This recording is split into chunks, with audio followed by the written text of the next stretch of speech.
jox leen malaanu kiiraay ngeen bëgg ci muur suñuy gët peuple bu mer teg ci xiif ak mar noo def xoli xët privilégié ñi ba tax ñeneen ñi ñëg lii ram ci ñag bi la jëm le peuple a mal seen démocratie lañ tëj politique corona mooy suñ feebar couvre-feu confiné ñëpp niinal biñ def ci justice be waral tribunal bi nin mbat avocat yi dañ leen takk 100 mètres xat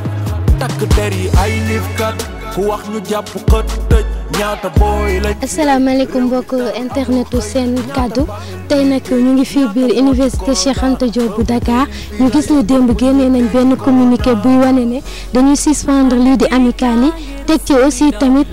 di tëj lii di campus social. ñëwoon nañ nag fii ci biir université bi pour déglu ñii di étudiants yi ak syndicats yi pour ñu mën a xam lan lañ gisee communiqué boobu nga xam ne génnee nañ ko démb. donc man la Abdoulaye Cissé président amicalu étudiants yi nekk ci faculté des sciences juridiques et politiques ñu koy woowee faculté de droit donc comme ni ngeen ko xamee rek démb étudiants yi dañu wàccoon ci tali bi jàmmaarloog ak policiers yi pour xeex loo xam ni daf fi am. muy conseil restreint bi nga xam ni moo nekk ci université Cheikh Anta Diop boo fàttalikoo daaw ci heure bi dafa génn woon benn communiqué pour def ay cours en ligne te tagguwul ñi nga xam ni walla laajul xalaatu ñi nga xam ni ñoom ñoo représenté étudiants yi muy njiit ñu fustigé woon ko ba cours en ligne yooyu mujjoon nañ ko def waaye mujj ñu ko woon jël en compte ñooñu aussi ñoo ñëwaat tey wax ni ginnaaw xeex yi fa amoon jàmmaarloo yi fi amoon solution bi mooy ñu tëj université waaye aussi ñu suspendre amicale yi mooy wax ni tëj université du noonu parce que université dafa am nu mu dëppoo am campus social muy dëkkuwaay am campus pédagogique muy fi ñuy jàngee ba tax na représentant étudiants yi lépp loo fi def da nga leen a war a laaj seen avis bu ko defee ñoom ñu wax la naka la ak nan la léegi nag conseil boobu bi muy jël décision tëj université tàgguwul ñi nga xam ne ñoom ñooy représentant d'étudiants yi loolu moo tax ñu ni ñun conseil boobu joxuñu respect parce que ñun ñoo jiite étudiants yi te université Cheikh Anta Diop plus de 100 000 étudiants mu ngi fi kon jaadu na boo fi jël décision nga tàggu ñi nga xam ne ñoom ñoo leen jiite beneen décision bi mooy suppression amicale yi ñu ni coow li nga xam ni am na fi ci diggante ñaari étudiants ñenn ñi ni kekkendoo la ak Ndefleng lan moo ci yoonu amicale yi ba autorité bi bëgg ci profito pour tëj université jaare ci supprimer amicale yi loolu dañu gis ni bataaxal la boo xam ni même constitution bi àndu ci parce que constitution moo nu jox liberté d'association ëlbatiku aussi mbootaayu étudiants yi décret présidentiel moom moo ko institué kon conseil bi bu defee loolu day def loi boo xam ni wala décision boo xam ni c'est anticonstitutionnel donc moo tax ñu rappeler leen à l'ordre dem génne benn communiqué nii amicale yi mënoo leen ko supprimer parce que amicale yi coowuñu fi coow bu tax ñu leen di supprimer parce que ñi doon coow nee ngeen sax duñ ay étudiants kon yoonu amicale yi nekku ci mais aussi tëj campus social bi ci ban anam ak lan moo ko waral yaakaar naa ne loolu ay caaxaan la loolu moo tax ñu taxaw ni du ci dal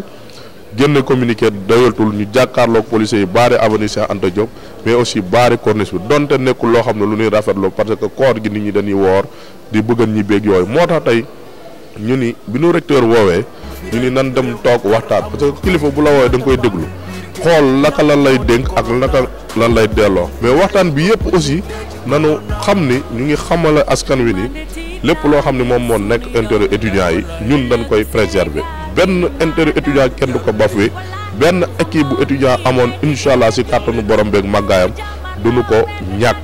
donc recteur woo nañ ko nee na assainissement université la bëgg assainissement campus social la bëgg ñun ko ñun assainissement boobu dañ ci bokk te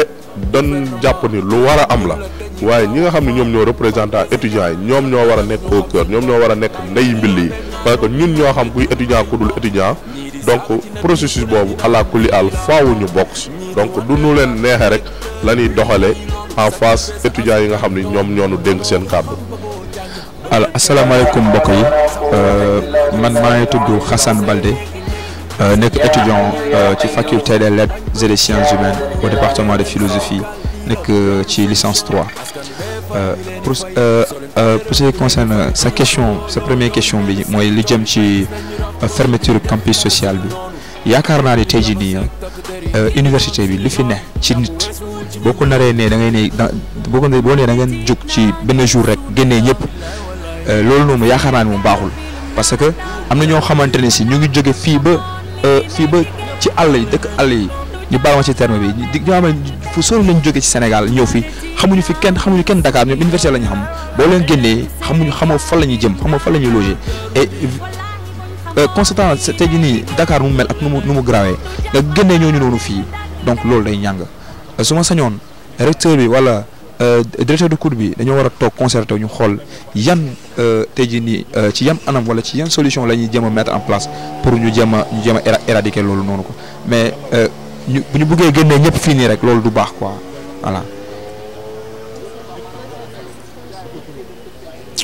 voilà ci lu jëm ci wàllum amical yi tamit bu ñu bëggee génnee suspendre amical yi loolu tamit du baax ci étudiants yi parce que ñooñu noonu ñu ngi fii pour xeex ak yelleefu étudiants yi donc bu loolu noonu bu ñu naree naan dañ ko suspendre rek ñoom seen niveau dañuy am problème parce que amical yi dañuy nekk fii pour seconder en tout cas administration yi amical yi dañ fi nekk pour jàppale étudiants yi comprendre nga mais bu ñu bëggee suspendre ak amical yi rek loolu du baax pour étudiants yi loolu dina xaw a sooxal mbir mi te bu ñun tey jii nii dañoo ñëw fii pour jàppale xale yi pour xale yi mën a jàng ci conditions yu baax donc bu ñu bëggee suspendre amical yi loolu du baax donc là aussi ci loolu tamit damay woo recteur bi ak ñi nga xamante ne ñëpp ñoo ngànk tey jii nii njàng ci wàllum université bi ñu jéem a xoolaat seen procédure voilà ci lu jëm ci confrontation yi jotoon xew entre étudiants loolu tamit lu ñuy ñaawlu la parce que rafetul ñuy gis ay étudiants ñi nga xamante ne tey jii nii dañoo war a xeex pour beneen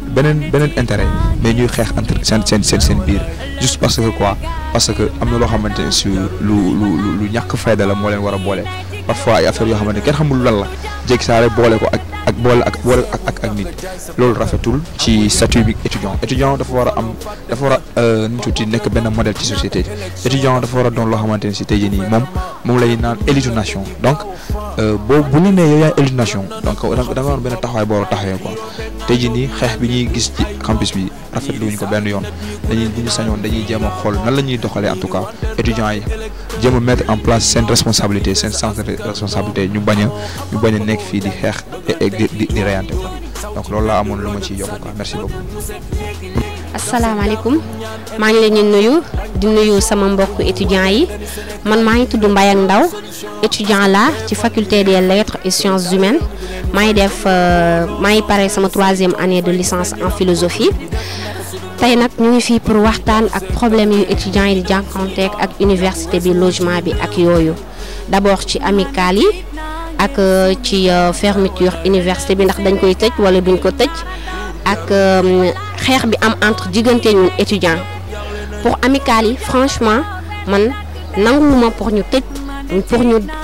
bàyyi li nga xamante ñu suspendre li nga xamante ne ni moom mooy amicale yi dañoo war leen a bàyyi ñu continuer ndax tey ñii ñoom ñoo yor voix étudiants yi ñoom la ñuy taxawal ci xeex bi ñoo leen di jàppale tey étudiant bu fi am problème ak professeur étudiant bu fi am problème ak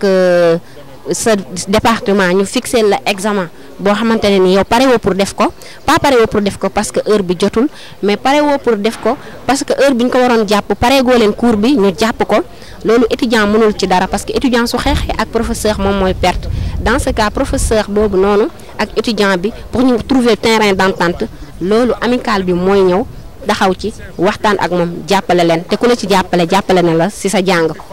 beneen aspect aussi logement bi nga xam ne moom la ñu def ci campus social bi amicale yi ñoom ñoo ci nekk di jàpp fi da ngay gis borom benn boutique bu nekk ci chambre logée comme étudiant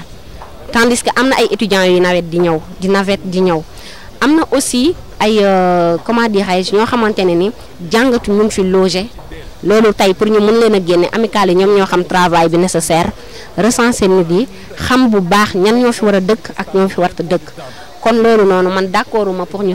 bi nga xam ne mooy amicale yi ñu bàyyi ko dañ leen a war a maintenir jàppale leen ci seen combat beneen bi ci topp mooy pour fermeture campus bi là man je ne suis pas du tout d'accord pour l'instant parce que bu njëkk ba ci nawet bi bu yàlla ji di taw fii nii ñu xam ne amatuñu accès dëkk fi te dañoo war a def logement parce que dañu war a accueillir ñi nga xam ne ñoo soog a am bac pour ñëw fi bees su boobaa dañ doon tëj campus bi pour def recodification xoolaat nit ñi nu ñuy dëkkee dalal ba ñu am bac ñi nga xam ne ñoom ñoo soog a am bac ñëw nen ak ñeneen ñi nga xamante ne ñoom ñoo ci topp ñu dëkk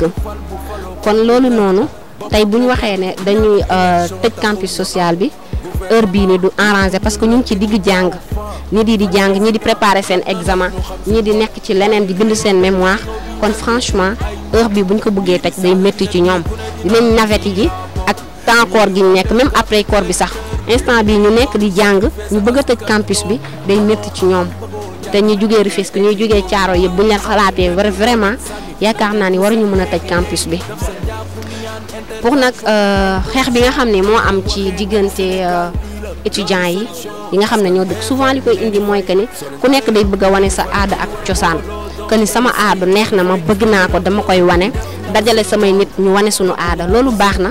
parce que tey loolu moo gën ñu am perdition de quelques valeurs tey jii ni ñu bëri di réeral seeni valeurs duñ ko amati nekk ci vie bi ba adopté wu beneen vie jàmbur loolu aussi buñ koy def baax na mais lu nekk dafa war a am fu muy yem xuloo bi ak xeex bi ñun entre les étudiants bu kenn xeebal sa morom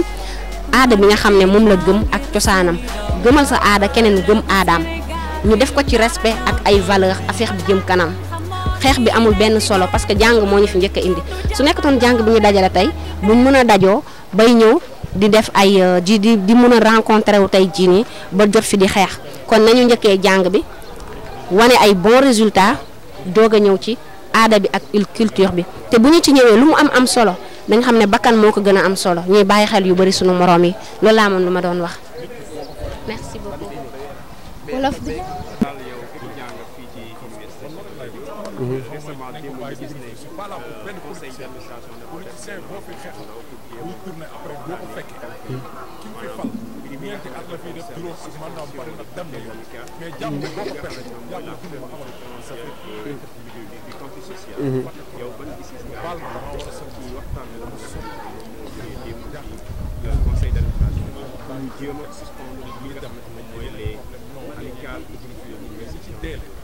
waaw décision boo xam ne bon dañ koy ñaawlu lu tax ñu koy ñaawlu parce que administration dafa war a xam ne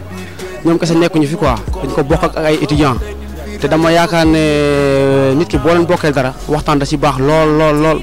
xëy na nag boo gisee ñoom ñu jël seen décision parce que xëy na situation moo toll fu mu war a toll ñu war ci jël seen décision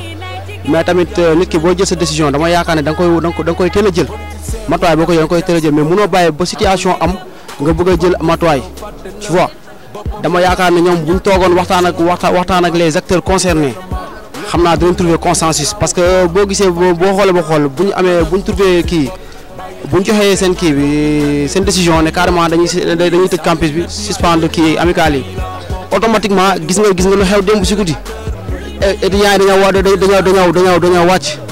dañoo wàcc ngoon maal plutôt ngoon maal dañoo wàcc def grève kon xam nga c'est des actes vraiment à bannir parce que dama jàpp ne ku wax étudiant rek il parle de modèle référence koo xam ne tey wax dëgg fa yàlla xelam màcc na lool parce que nous sommes l'avenir du pays.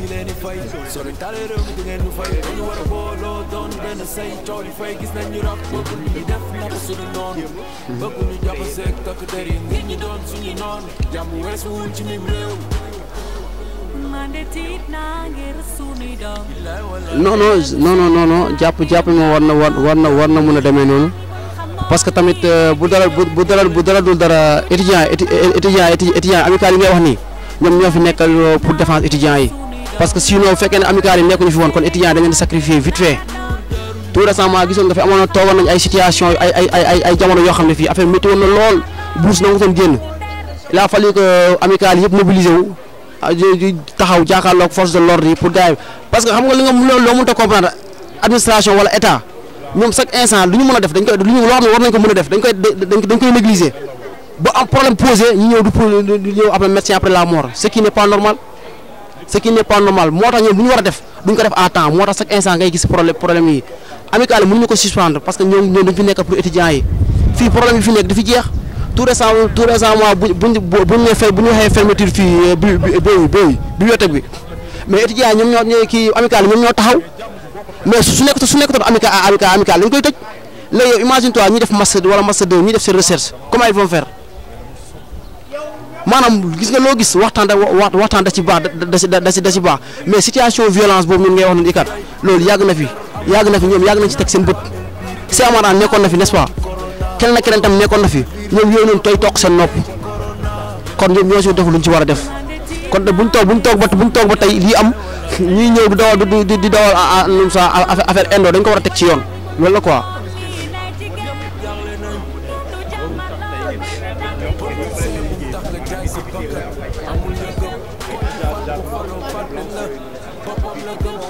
waaw xam nga boo nee arme blanche c'est important parce que comme sànq wax naa ko étudiant modèle la référence la tu vois mais tey ana sécurité coûte ñoom ils sont payés pour ça n'est-ce pas mais pourquoi duñu fay si loolu non defuñu seen liggéey parce que arme bu demee ba dugg ñoom ñoo deful seen vérification bu ñu war a def à temps te amical yi loolu yàgg na seen biir yàgg na seen biir parce que man lu may gën a condamné mooy carrément que ñun en tant que étudiant dialogue la ñu war a mettre à l'accent maanaam dialogue si lépp xaj mais da nga gis benn étudiant sa morom étudiant boo xam ne yéen a amoon doo bac mu ñëw mu ëpp la même si université bi c'est anormal mais mafia day parce que yow je te dis quelque chose comment se fait-il que étudiant koo xam ne du étudiant mu mun a loger si université bi pose-toi la question te ñaata bachelier ñoo fi nekk ñoo xam ne ñoo yelloo logement yi mais loolu du fi jeex parce que non mun ma la identifier même bu ma la identifier tamit du ma ci wax xam nga du ma sori parce que xëy na ñoom ils sont à l'abri du besoin moo tax ñu loger ICAT fii tu vois mais waa COUD dañoo war a teg affaire bi ci yoon que étudiants yi ñu jox leen lu ñu moom képp koo xam ne doo étudiant nga dem xooli feneen.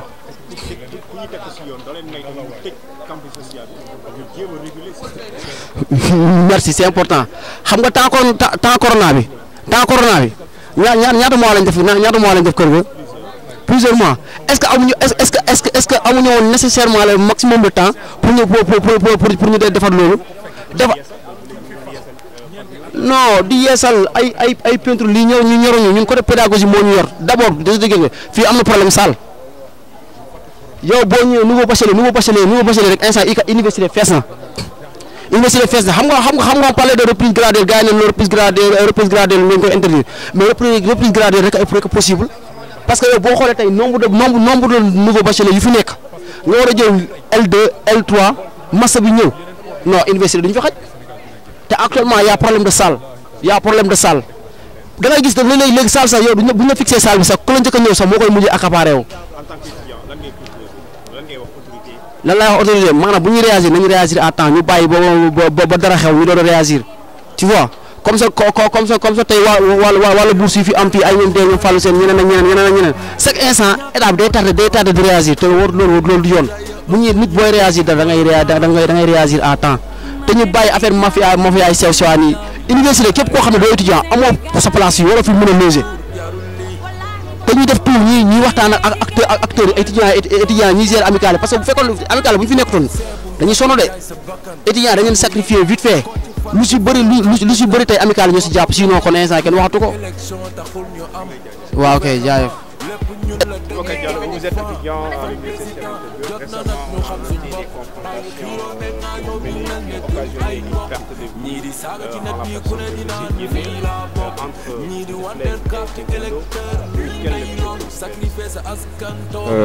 avant tout, nous présentons nos sincères condoléances à toute la communauté étudiantine, mais aussi à la famille. Donc, parce que récemment, nous étions en Casamance pour présenter nos condoléances. Donc, en plus de cela aussi, je pense que c'est des choses aujourd'hui que nous condamnons en tant qu'étudiants, parce que l'étudiant aujourd'hui est un modèle. L'étudiant doit servir son pays demain. Donc, c'est des choses que nous souhaitons, des choses qui ne doivent plus se répéter ici au niveau de l'université. D'accord. Hier, le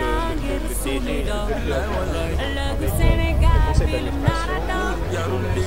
ils sont prononcés sur la volonté du conseil d'administration de fermer le campus social et aussi de suspendre toutes les amicales de l'université.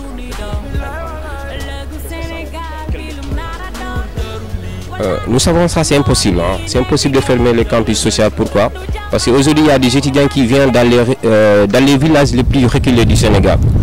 Ils ne savent même pas où habiter, donc ils sont ici. Donc on ne peut pas fermer le campus social. Où doivent se loger ces étudiants-là? Donc il faudra penser à ça aussi. Et je pense qu'avant de prendre une décision, il faudrait faire une concertation d'abord, voir la réalité, comment ça se passe. Oui, la majorité... C'est une volonté. Donc ils nous ont imposé ça. Donc je pense que c'est impossible parce que les étudiants ne peuvent pas sortir du campus social en ce moment. Parce que s'ils sortent ici, certains vont rentrer à la maison parce qu'ils ne savent même pas où loger. Certains viennent des villages les plus reculés du Sénégal, comme je le dis. Donc pour ça, pour le campus social, on ne peut même pas imaginer en ce moment. Parce que l'année est en retard. Et les cours viennent juste de débuter pour certains. Et pour certains, les cours n'ont même pas encore débuté. Donc ça, c'est impossible. Pour les amicales aussi, nous savons, c'est impossible de suspendre les amicales en ce moment surtout. Parce qu'il y a même les dates des élections des amicales. Certains ont dépensé beaucoup d'argent pour les élections. Donc on ne peut pas se lever du jour au lendemain et prendre des décisions fermes, surtout de dissoudre ces amicales-là. Parce que ce sont les amicales qui défendent les intérêts socio-pédagogiques des étudiants. Donc il faut aussi penser à cela. Et même les étudiants ne peuvent pas laisser cette injustice-là. Parce qu'aujourd'hui, si l'amicale n'existait pas, s'il n'y avait pas des amicales, je pense que beaucoup des étudiants ne seront plus là.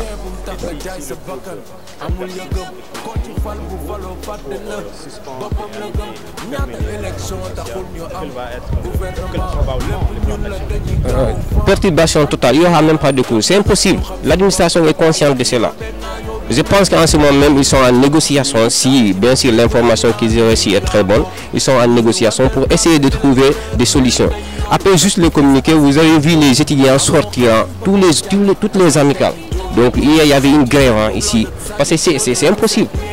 Donc, on ne peut pas se lever du jour au lendemain parce que c'est vrai qu'il y a eu un mort. Mais il fallait penser à cela aussi avant. Parce que je pense qu'il y a les autorités universitaires qui sont là aussi. Donc la responsabilité elle est partagée. Donc s'il y a des décisions à prendre, il faudra surtout concerter avec les amicales, les étudiants, essayer de trouver des intérêts. Je pense que ça sera dans l'intérêt de tout le monde. Il y a eu une mort d'homme, des confrontations. Est-ce que vous exigez que les responsables soient? Bien sûr, parce qu'il y a déjà un mort. Donc que la loi fait son travail, c'est ça que moi en tant qu'étudiant, c'est ça que nous demandons. Donc il y a les responsables, il faudra situer ces responsables-là et après que la loi fait son travail. Même si c'est un étudiant qui serait l'auteur.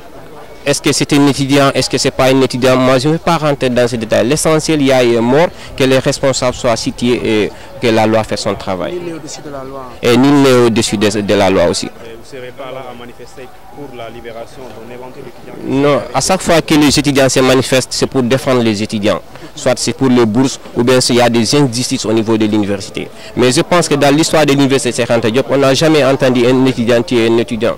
Donc c'est ça, donc les choses nous dépassent. Qui sont ces responsables? Est-ce que la responsabilité de l'administration aussi est dedans? Parce que c'est eux aussi dont il y avait les deux mouvements. Ils étaient conscients que ces deux mouvements-là étaient à l'université. Est-ce que la situation n'est pas aussi grave si dans les chambres des étudiants, au lieu de trouver des dictionnaires, on y trouve exactement des armes blanches? Est-ce que ce n'est pas aussi sérieux? La situation est toujours grave. Dès l'instant que l'État n'intervient pas à temps. Je pense que la sécurité du coup est là. Donc moi, je n'ai pas vu des armes blanches, sérieusement. Je suis là depuis 5 ans. Non, j'ai vu, mais est-ce que c'est facile aussi de nous montrer des armes blanches et dire que ces armes blanches font partie et se trouvent dans les salles des étudiants? Je ne vais pas me prononcer sur ça parce que je n'ai jamais vu une arme blanche dans les chambres. Donc si ces armes blanches existent ici à l'université, que la sécurité du coup fait son travail.